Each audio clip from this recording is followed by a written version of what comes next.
perspective now, perhaps nowhere is security tighter than in Israel, and perhaps no airline in the world has tighter security than El Al, that nation's official air carrier. We talked with a former security expert from that airline, now living here. News Channel 5's Brian Entin reports.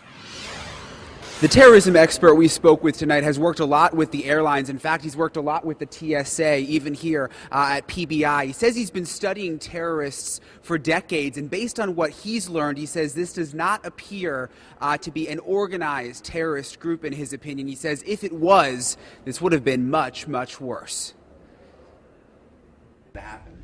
It's not a surprise. Marvin Badler is a security consultant who spent decades studying terrorists. Like the rest of us, he watched the Boston bombing unfold, but unlike most of us, he's not shocked. A lot of people, a lot of miles, you can't check everybody. From what he's seen so far, Badler suspects a large terrorist organization is not behind the bombings. Some sort of amateur, okay? Maybe they're trying to make a statement. It might not be what we call the terrorists from out of the country. It might be a homegrown terrorist. Sophistication I didn't see, I didn't feel right away. Badler says a more organized group would have timed the explosions differently and made them all go off at the same time during the busiest moment possible.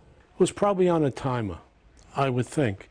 The reason I think that way is that if they wanted the most bang for their buck, they would have done it when the largest amount of people would have been at the finish line. Security is never 100%, Badler says. Terrorism is a constant battle, and he says our mindset is half the war. But we can't stop. We can't stop. Otherwise, the terrorists win. And we can't let them win. We can't stop doing what we do.